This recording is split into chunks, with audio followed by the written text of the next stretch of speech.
क्या हम कुछ दिनों के लिए अपने घर जा सकते हैं? बस कुछ दिनों के लिए। अभी तो हमारा हनीमून शुरू भी नहीं हुआ, आप जाने की बात कर रहे हैं। आज की रात के लिए हमने एक खास जगह चुनी है, आपके साथ कुछ खास पल बिताने को।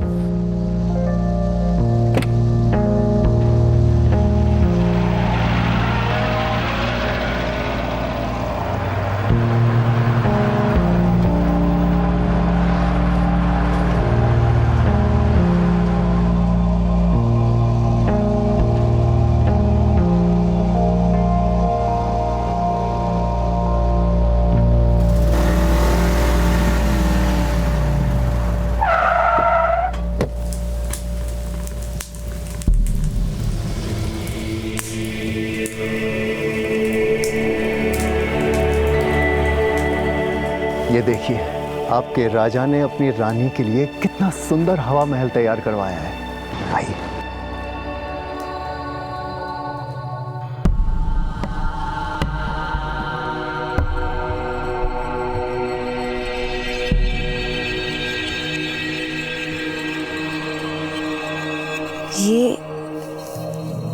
ये क्या है? राजा की रानी को एक छोटा सा तोहफा। आप जल्दी से ये ड्रेस पहन कर आइए।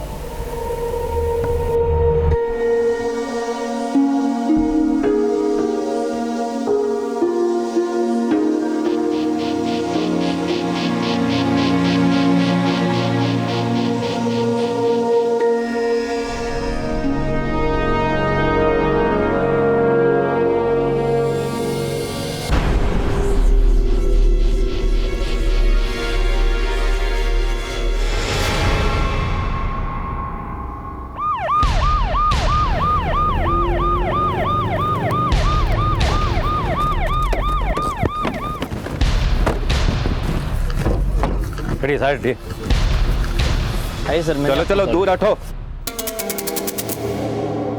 ओ तो ये माजरा है। आदित्य, एक काम करो, लाश को पोस्टमार्टम के लिए भेजो और इस कमरे की अच्छे से तलाशी लो। इस आदमी के बारे में सारे डिटेल्स चाहिए। इस आदमी का नाम क्या था? सर इन्होंने अपना नाम विपिन बताया था। आज ही रात उन्होंने वाइफ के साथ चेक इन किया था। वाइफ? वो क्या है? पता नहीं सर, इनको इन हालत में देखने के बाद हमने पूरा रिसोर्ट देखा पर उनका कहीं पता नहीं चला।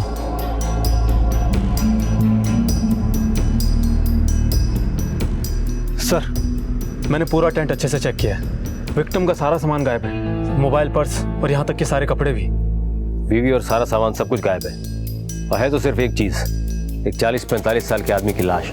आदित्य ऐसा करो, रिजॉर्ट के रजिस्टर में जाकर चेक करो, इसके डॉक्यूमेंट्स की कुछ जेरॉक्स कॉपी होगी और साथ ही इसके मोबाइल नंबर्स और परमानेंट एड्रेस लिखाया होगा, वो भी पता करो। सारी डिटेल्स निकालो, हमें फौरन इसके घर पे इत्तला करना होगा। राजस्थान के विपिन मारवा की अभी कुछ ही दिन पहले शादी हुई थी। अपने जीवन का एक लंबा पड़ाव अकेले पार कर चुके विपिन मारवा की खुशी का ठिकाना नहीं था, लेकिन इससे पहले कि वो इन खुशियों को यादगार बना पाते, किसी ने उनकी हत्या कर दी और उनकी हत्या के तुरंत बाद उनके साथ जयपुर घूमने आई उनकी पत्नी भी गायब हो गई। क्या विपिन मारवा की मौत और उनकी पत्नी का इस तरह से गायब हो जाना एक सोची समझी चाल थी? क्या इन दोनों घटनाओं के बीच में कोई संबंध था? कौन था वो शख्स जो विपिन मारवा पर नजर रखे हुए था? क्या विपिन मारवा की मौत एक हादसा था या फिर एक साजिश?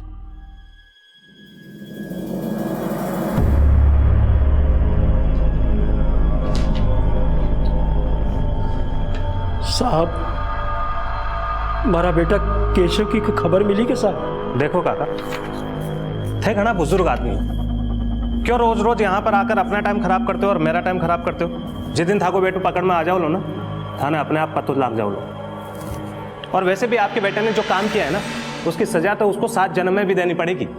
अभी आप यहाँ से जाओ, मेरा टाइम खराब मत करो।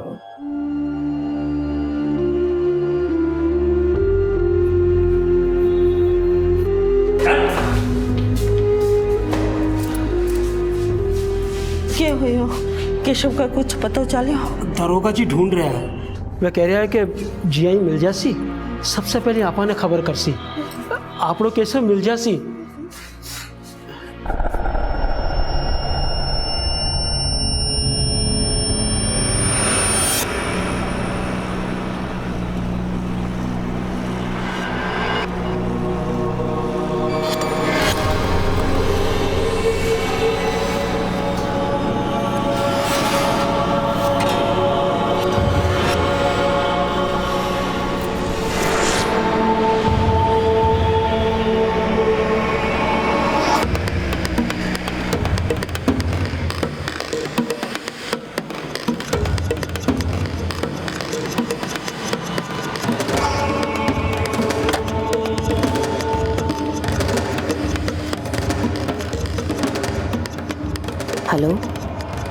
मैं यहाँ पहुँच चुकी हूँ।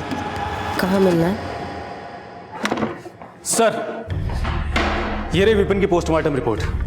रिपोर्ट के मुताबिक विपिन की मौत दम घुटने की वजह से हुई है, पर गले पर तो कोई निशान ही नहीं मिले हैं सर। शायद किसी ने मुंह पर तकिया रखकर विपिन को मार डाला। आदित्य। हाँ सर। अब तक हमें उसकी बीवी के बारे में कुछ नहीं पता चला। रिजॉर्ट के सीसीटीवी फुटेज का क्या हुआ? सर मैंने चेक किया, पूरे रिसोर्ट में कहीं भी सीसीटीवी नहीं है जिसके जरिए हमें उसकी बीवी के बारे में कुछ पता चलता।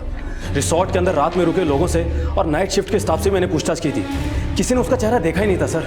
रिसोर्ट के रजिस्टर में विपिन ने पता क्या लिखवाया? सर अजमेर।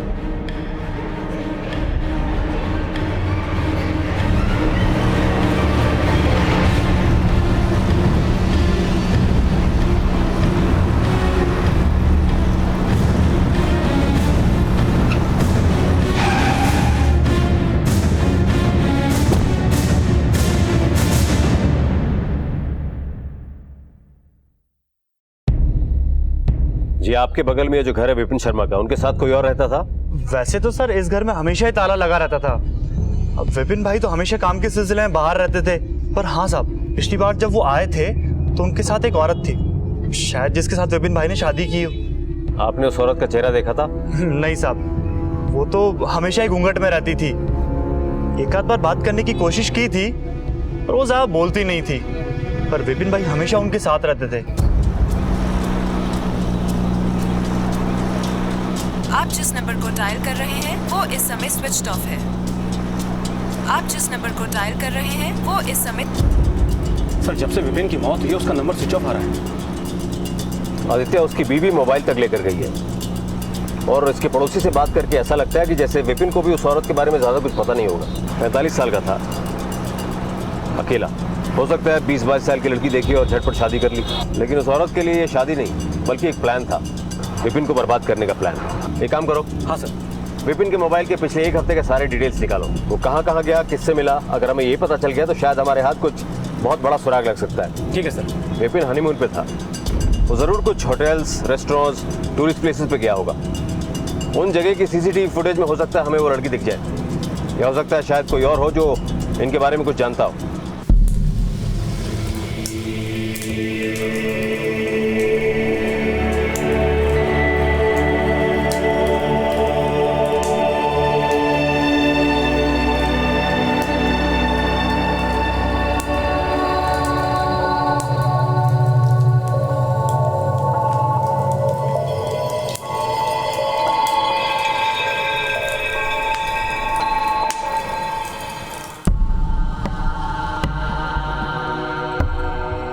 जब पहली बार तुम्हें देखा था ना, तभी तय कर लिया था कि शादी करूंगा तो सिर्फ तुमसे ही। दिमाग से लेकर दिल तक की नसों में अब खून नहीं, सिर्फ तुम्हारा ही नाम दौड़ता है।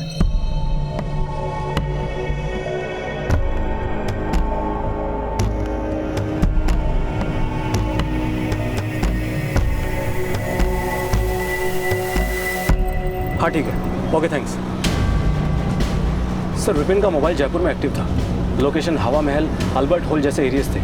फिर उसके बाद वो रिसोर्ट गया।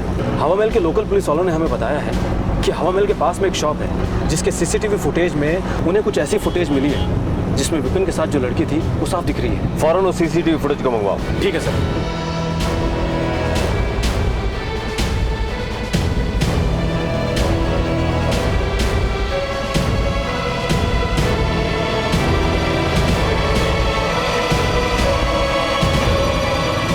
आदित्य, इस गेट पे जूम करो। फौरन इस वीडियो से इस लड़की की तस्वीर निकालो और उसको चारों तरफ के पुलिस स्टेशन में सर्कुलेट करो। ठीक है सर। और हाँ, ये भी पता करना कि इस लड़की के खिलाफ कोई केस तो नहीं दर्ज है किसी और थाने में। ठीक है सर। भाभी, भाभी, भाई बन्ना। ओहो, ये बात है। बस बस 1 मिनट यहीं रुकना, मैं अभी आई।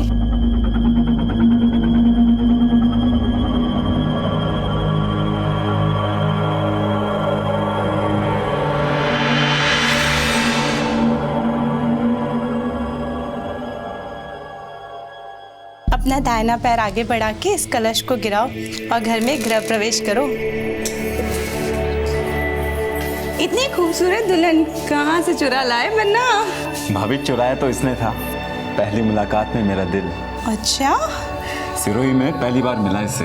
अच्छा। जब वो प्रॉपर्टी वाले काम से गया था। हाँ हाँ हाँ। प्रॉपर्टी के उस काम में तो मुझे नुकसान उठाना पड़ा भाभी, लेकिन भगवान ने मुझे पूजा देकर मेरी जिंदगी के हर नुकसान की भरपाई एक ही बार में कर दी भाभी। अरे बस बन्ना, तुम पे तो मजनू का ही भूत सवार हो चुका है। अब बस खड़े खड़े बातें करने की, इसको आराम भी करने दोगे भाई? भाभी आप भी ना।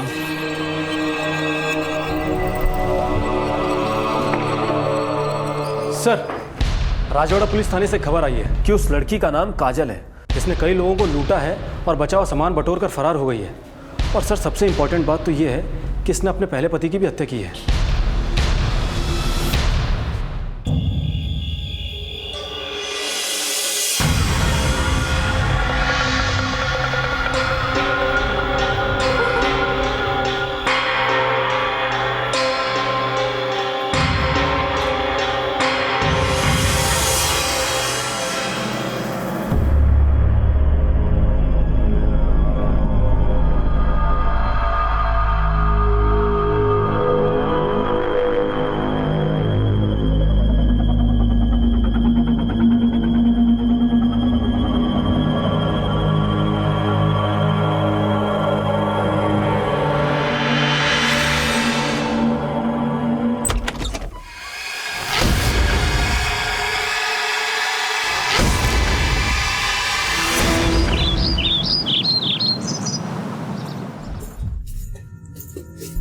बन्ना, गुड मॉर्निंग। अरे बन्ना, उठ भी जाइए। बन्ना, बन्ना। दो लोगों को जोड़कर एक नई जिंदगी देने वाली शादी की परंपरा अब लोगों से उनकी जिंदगी छीनने का कारण बनती जा रही थी। इन सभी केसेस में अलग अलग नाम तो सामने आए थे, लेकिन इन सब के पीछे चेहरा एक ही था। आखिर कौन थी ये काजल जो लोगों को अपना शिकार बना रही थी, और कौन था ये शख्स जो लोगों को इतनी बेरहमी से मौत के घाट उतार रहा था? इन सारे सवालों के जवाब रजवाड़ा में जयपुर पुलिस का इंतजार कर रहे थे।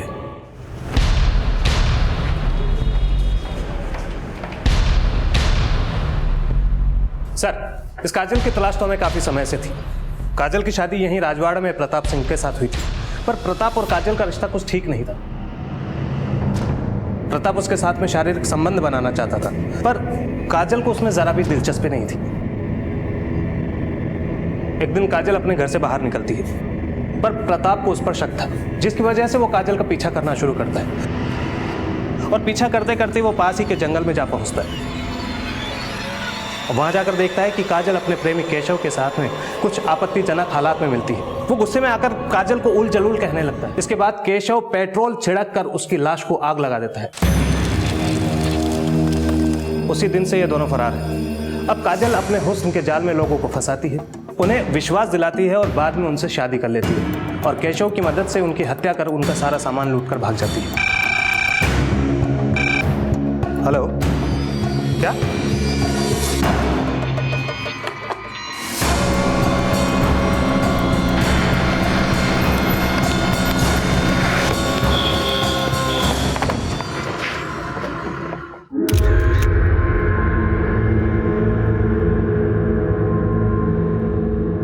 बालकनी का दरवाजा खुला हुआ है, इसका तांडव तो बढ़ता ही जा रहा है। आदित्य।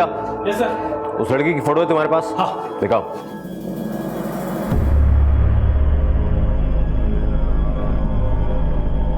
यही वो लड़की है जिसने अपना नाम पूजा बताया था?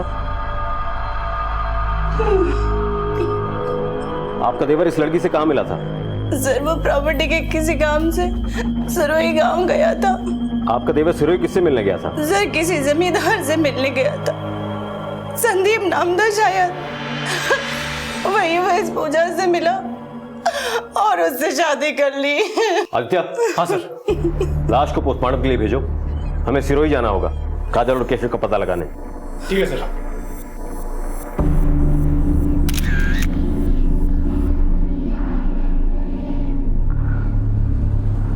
गौर से देखिए, देखिए इस लड़की को। ये लड़की लोगों को पहले अपने प्यार के जाल में फंसाती है और फिर करती है शादी और फिर बना डालती है सुहाग रात को मौत की रात। इस कुकर्म में इस लड़की का साथ देता है इसी का बॉयफ्रेंड। अगर कहीं भी ये लड़की दिखाई दे तो इसके भोलेपन में ना फंसे, बल्कि नीचे दिए गए नंबर पे फोन करके पुलिस को सूचित करे।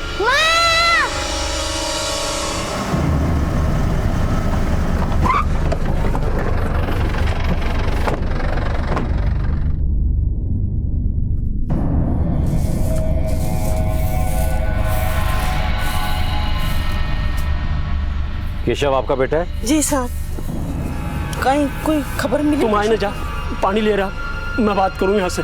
पर इन्होंने केशव के बारे में पूछा है, कुछ पता चला केशव को? देखिए माँ जी, हमें भी आपके बेटे की तलाश है। उसने कई लोगों का खून किया अपने साथी काजल के साथ मिलकर। देखो साहब, मारो बेटो केशव और काजल एक दूसरे से प्रेम करे साहब। मैं कोई मंदिर में जाकर शादी कर ली साहब, क्योंकि काजल का घरवाला है ना साहब, बेबी की शादी केशव से करवा में आनाकानी कर रहा है साहब। उसने कभी आपसे मिलने की कोशिश की या कभी फोन किया? अगर फोन करते या मिलता तो मैं थाना का इतना चक्कर थोड़ी काटता साहब। माना तो इतना ही पता है कि कड़े दूर शहर में चला गया साहब, अपनी नई जिंदगी की शुरुआत करवाना। फिर साहब एक दिन मैं देखो कि वो प्रताप के साथ शादी कर रही है साहब।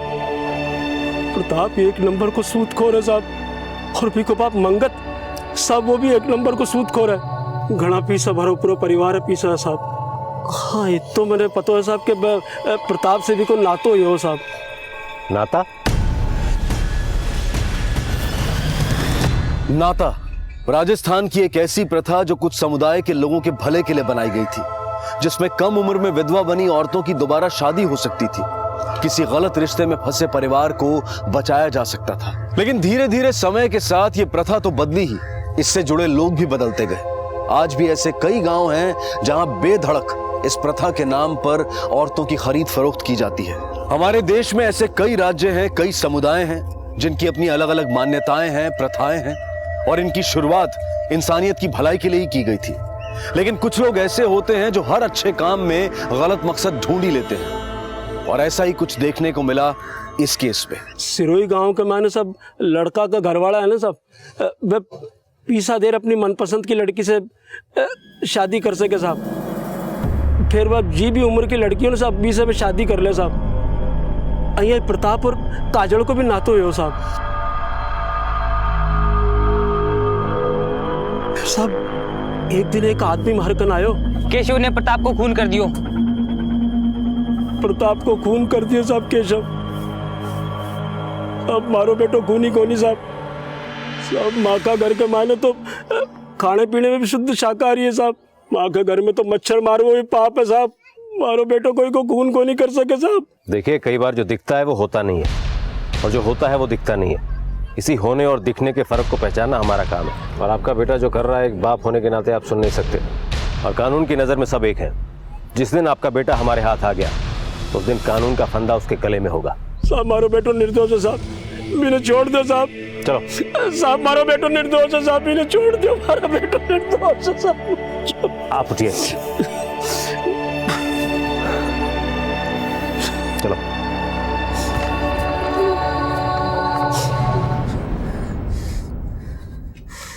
तुमने मेरे बच्चे का हाथ क्यों जलाया?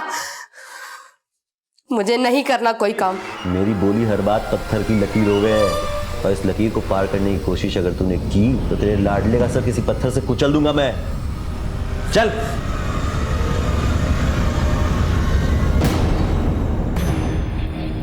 काका किसी संदीप को जानते हैं आप लोग जानते हो किसी संदीप को? भाई साहब ये जमींदार संदीप का घर कहाँ होगा? कौन संदीप?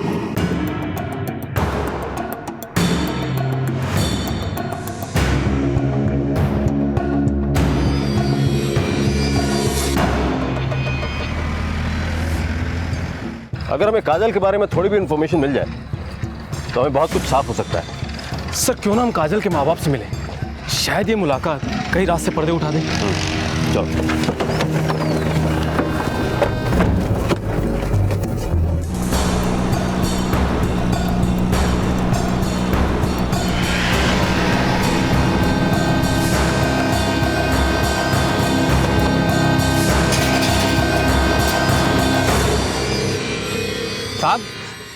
साहब आ बात बिल्कुल साची है कि मैं माँ की बेटी काजल को ना तो प्रताप से करे हो, पर जब से आज तक मैं काजल से मिला तक को नहीं था। तो आप उससे अब तक नहीं मिल पाए, और यहीं आपके गांव का एक शख्स करण उससे मिलता है, यहीं के मंदिर में उससे शादी करता है, आपकी बेटी उसे जान से मार देती है। ये सब कैसे हो गया भंवर जी? आपका गांव तो 5 सड़कों में खत्म हो जाता है, इनमें से कोई भी रास्ता आपको अपनी बेटी तक लेकर नहीं गया। मैं आपसे साची कह रहा हूँ, मैं काजल से बिल्कुल नहीं मिला। और जो करण नाम तो मैं आपका मुंडा तो सुन रहा हूँ साहब। मैं साहब आप मैं बता रहा हूँ कि काजल को चेहरो मैं जैसे कोने देखे हो जैसे वो प्रताप ने मारकर और केशव का साथ भाग नहीं गई। चलिए हम आपकी बात पर भरोसा कर लेते हैं, पर ये बताइए कि ये संदीप कौन है? संदीप कौन है साहब? कोई बात नहीं, हम फिर आएंगे अगर जरूरत पड़ी तो। लेकिन आप यही मनाना कि हमें वापस आने की जरूरत ना पड़े। चलो।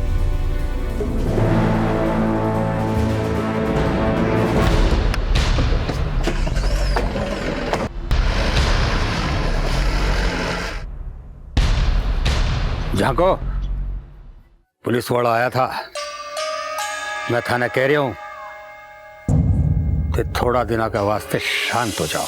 बड़े बड़े धमाकों के पहले छोटी मोटी चिंगारियों पे ध्यान नहीं देते। अब तक जो मिला वो तो फुलझड़ी थी।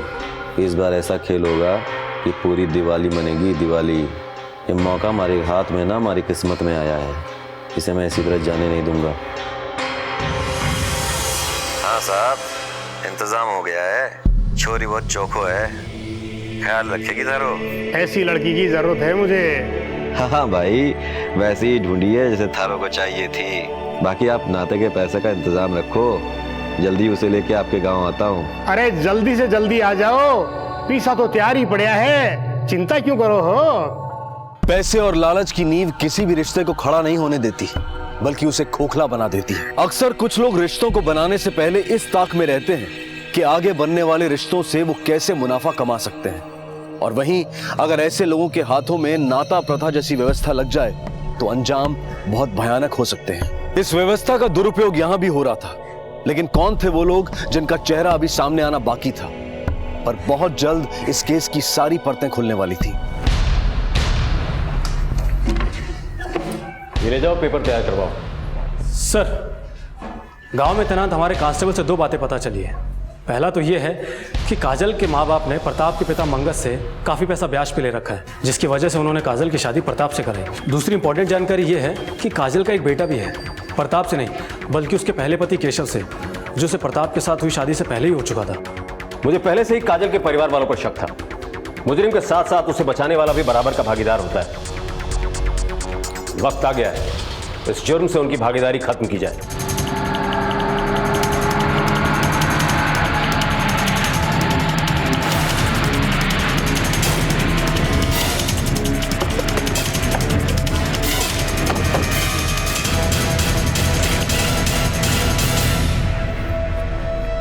कहाँ हो साहब? आपको हमारे साथ चलना होगा।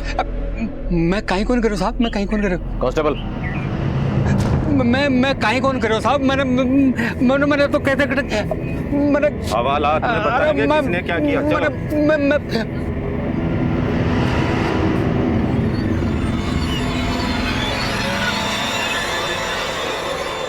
उम्र ज्यादा है आपकी, तजुर्बा भी ज्यादा होगा, इसलिए मैं नहीं चाहता कि आप जरा भी झूठ बोलें और आपको दर्द भी ज्यादा हो। इसलिए जो भी पता है बिल्कुल सच सच बताओ। अपनी बच्ची ने बचावा का रखे थे, माँ बाप कहीं नहीं कर सके साहब। मैं काजल ने शहर से वापस बुला लिया। केशव का साथ रहता हो गया 2 साल हो गया था। वो केशव का साथ खुश कौन हुई, मैंने पता लगे केशव से उनका एक बच्चों भी है। मेरी उन्हें प्यार से समझाया कि बेटा केशव और बी का साथ गुजारा हुआ दिन भूल जा और प्रताप सो नयो ना तो कर ले, जिससे मारो कर्जो उतर जाए। मने तो इतने बेरो है साहब कि केशव प्रताप ने मारकर जला दियो साहब और काजल ने अपने सागे ले गयो साहब। हमें इतने पता है साहब ये के आगे मने कहीं कौन बेरो साहब। तुम्हारी बेटी की वजह से कईयों ने अपनी जिंदगी से हाथ धोया। अब तक वक्त और किस्मत दोनों तुम्हारी बेटी का साथ दे रहे थे, लेकिन कानून ना वक्त को मानता है ना उसके हाथों में किस्मत की लकीर है जिसके आगे वो झुक जाए। तुम लोग जा सकते हो।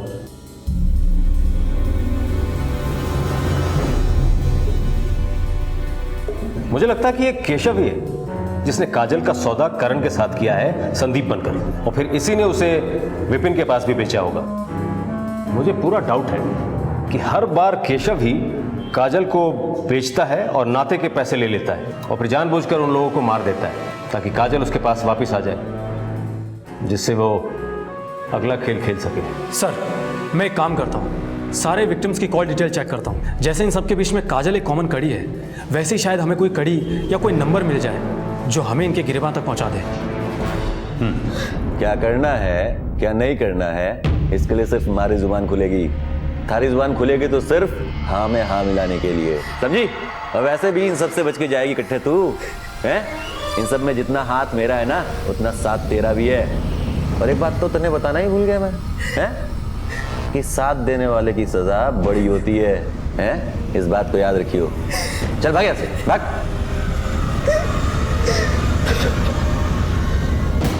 अच्छा ठीक है, हाँ मैं बात करता हूँ। ठीक है अभी रखता हूँ फोन। ठीक सर, हमारा निशाना एकदम सही जगह पर लगा है। सारे विक्टिम के कॉल रिकॉर्ड में एक नंबर कॉमन है और विक्टिम को कॉल शादी के 2-4 दिन पहले ही किए हुए हैं। हालांकि बातों की ड्यूरेशन बहुत ज़्यादा नहीं थी। आदित्य, कई बार बड़ी बड़ी बातें कम शब्दों में ही की जाती। इस वक्त वो मोबाइल कहाँ है? सर अभी नंबर स्विच ऑफ है। इस नंबर का एड्रेस निकलवाओ और इस नंबर और इस फोन के IMEI नंबर को ट्रेस करने की कोशिश करो। ठीक है सर।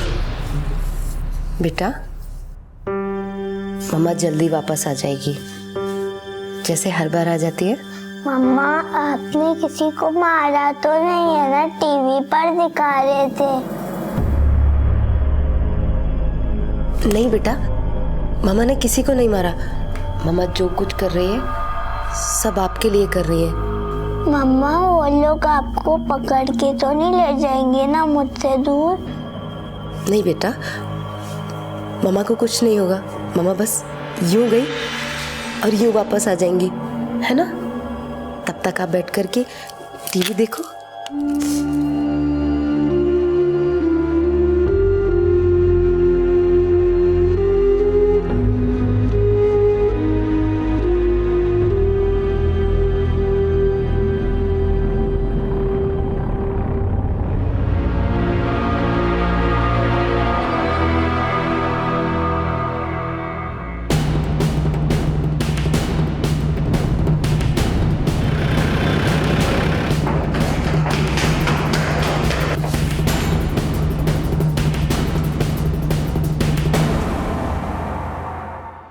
आदित्य, आसपास के घरों में पता करो, हो न हो उन्हें यहां जरूर देखा गया होगा।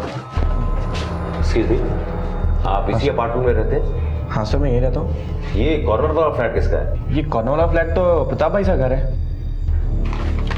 आपने इन दोनों को यहाँ पे आते जाते देखा है कभी? हाँ सर, मैंने इस लड़की को तो यहाँ हमेशा आते जाते देखा है, पर मैंने इस लड़की को कभी यहाँ पे आते नहीं देखा। Thank you. आदित्य, कहीं ऐसा तो नहीं कि काजल ने प्रताप के इस एड्रेस का गलत फायदा उठाकर केशव को सिम कार्ड दिलवाया हो सकता है सर। एक काम करो, हाँ हमें फौरन प्रताप के घर चलना होगा। ये पता लगाना बहुत जरूरी है कि इस पते पर कौन कौन आता था। ठीक है सर। साहब बड़े अच्छे हैं छोरी, लेकिन इनके छोरा छोरी इनको छोड़ के चले गए। अब इस हवेली का और इनका ख्याल थारे को रखना है।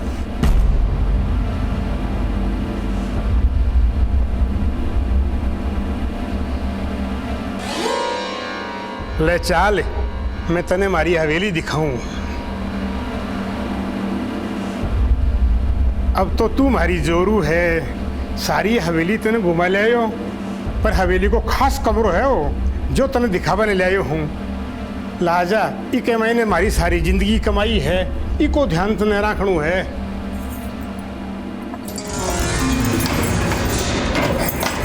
आ मारी जिंदगी कमाई है,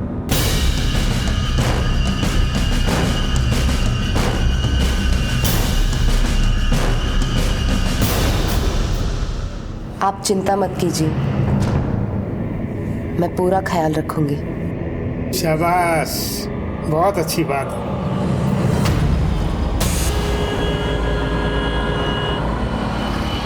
आदित्य, ये दूसरा आदमी कौन होगा काजल के साथ जो? आदित्य, हाँ सर। फौरन उस पड़ोसी को फोन लगाओ। ठीक है सर।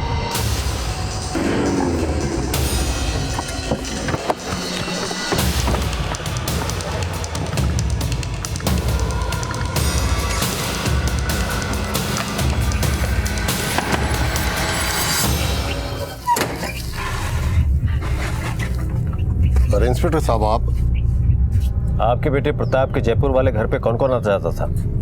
जयपुर वाला घर? अरे साहब, मेरे बेटे का तो जयपुर में कोई घर हो ही नहीं सकता।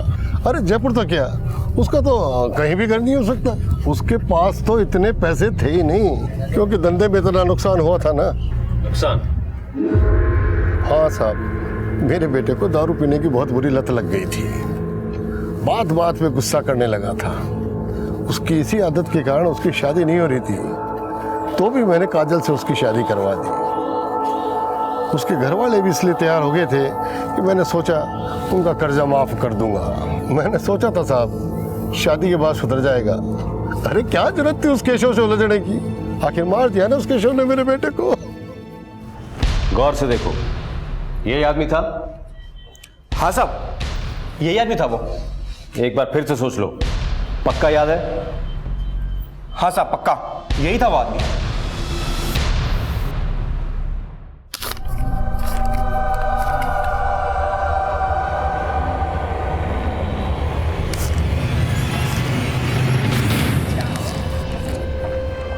वाह जी वाह, यहाँ बैठ के पैसे गिने जा रहे हैं।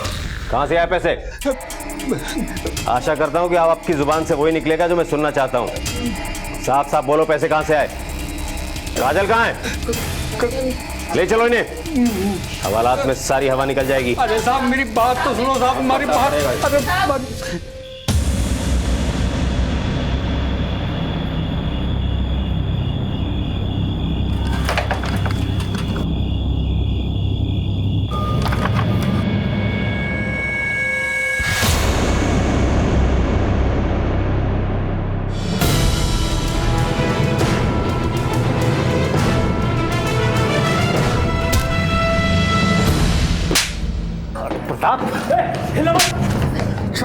तू है या तेरा भूत है ये?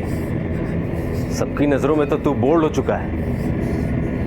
अब मैं तुझे अपनी बैटिंग दिखाता हूं। ले जाओ इन दोनों को। चल। और आपको शादी का ज्यादा शौक चढ़ रहा है। आपके इस शौक ने आज आपकी जिंदगी ले ली होती अगर हम वक्त पे नहीं पहुंचते। आगे से कोई भी गलती करने से पहले 10 बार नहीं 100 बार सोचिएगा, क्योंकि हर गलती का संबंध 100 से है। 100 नंबर याद है ना? तू तो बड़ी चालाकी से अपना काम कर रहा था। वो तो तेरी किस्मत थोड़ी खराब निकली। उस सीसीटीवी फुटेज में जैसे ही मैंने तेरा चेहरा देखा।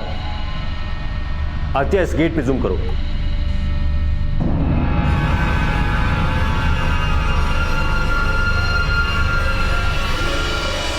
उसी समय सारा माजरा समझ गया था। और जब तेरे उस जयपुर वाले पड़ोसी को मैंने तेरी फोटो दिखाई, सारा मामला आईने की तरह साफ हो गया। गौर से देखो, यही आदमी था? हाँ साहब, यही आदमी था वो। देख प्रताप, गुनाह करने वाला कितने भी कदम आगे हो, कानून हमेशा उससे 2 कदम आगे होता है। तूने ये सोच कैसे लिया कि ये सब करके तू बच जाएगा? बोल। साहब, मारे को सूद ब्याज के धंधा में घना नुकसान पहुंचा। पिताजी को भी यही लगने लगा था कि मैं किसी काम का नहीं। काम करने काज का 2.5 से नाश कर, निकल जा मेरे घर से, निकल बाहर निकल। पर इस काजल की शादी जब मुझसे हुई तो मुझे इसके पहले पति केशव के बारे में और इसके छोरे के बारे में कुछ ना मालूम था। ठगा इन लोगों ने मुझको। मैंने उसी दिन तय कर लिया साहब कि इस काजल को ऐसा सबक सिखाऊंगा कि ये जिंदगी भर भूलना तो छोड़ो साहब, सांस सांस में जिएगी, सांस सांस में जिएगी। काजल बात थी, लेकिन वो कुछ कर नहीं सकती थी ना साहब, क्योंकि उसका बेटा तो पहले से मेरे पास था। फिर उसकी इसी मजबूरी का फायदा उठा के मैंने उसका नाता और लोगों के साथ कराना शुरू कर दिया। मेरी इस तरकीब में मुझे कुछ ही दिन में लाखों रुपए दिए। ये जयपुर वाला घर भी मैंने उन्हीं कमाए हुए पैसों से खरीदा है साहब। और तेरे उसी कमाए हुए पैसों से खरीदे हुए घर ने तुझे फांसी के तख्ते तक पहुंचा दिया है।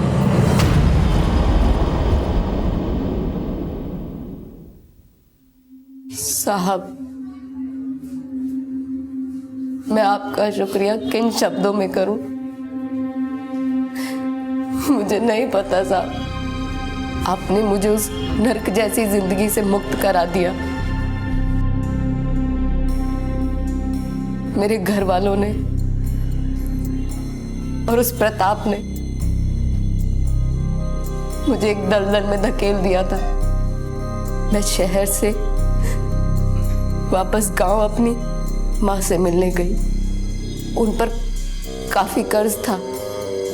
माँ ने मुझसे कहा कि मैं प्रताप से शादी कर लूं तो सब ठीक हो सकता है। मैंने प्रताप से शादी करने के लिए मना कर दिया। इस बात पर मेरे घर वालों ने मुझे और मेरे बेटे को मारना पीटना शुरू कर दिया। मुझे धमकी दी कि अगर मैंने ऐसा नहीं किया तो मेरे बेटे को मार डालेंगे। मेरे पास कोई रास्ता नहीं था। मुझसे कहा कि प्रताप से शादी के बाद मैं चाहूं तो केशव के पास वापस जा सकती हूँ। मैंने प्रताप से शादी कर ली। एक दिन मैं केशव से मिली। मैंने केशव को कहा, मुझे इन सब से दूर ले चलो, लेकिन उस प्रताप ने। काजल, मैं तुम्हारी हालत समझ सकता हूं, पर तुम्हें शुरू में ही कानून का दरवाजा खटखटाना चाहिए था। तब शायद तुम्हें यह सब सहने की जरूरत नहीं पड़ती और कितने ही लोगों की जान भी बच जाती। लेकिन अब तुम प्रताप के पाप के हिस्सेदार हो, और पाप का हिस्सा जिंदगी को कई हिस्सों में बांट देता है।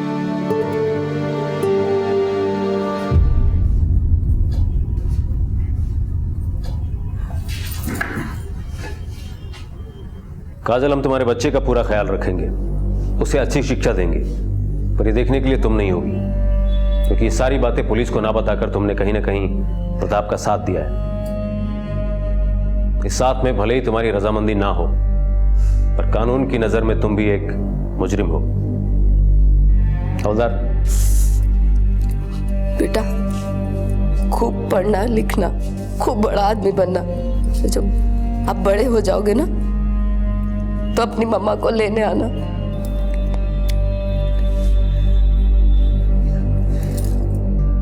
लालच, ईर्ष्या, क्रोध और बदले की भावना, ये कुछ ऐसे भाव हैं जिनकी उपज किसी भी इंसान के दिमाग को बीमार बना सकती है। प्रताप भी इन्हीं भावनाओं से ग्रसित था और अपने मंसूबों को पूरा करने के लिए उसने नाता प्रथा का सहारा लेकर उसका दुरुपयोग किया। हमारा देश आज उन्नति और तरक्की की ओर बढ़ रहा है।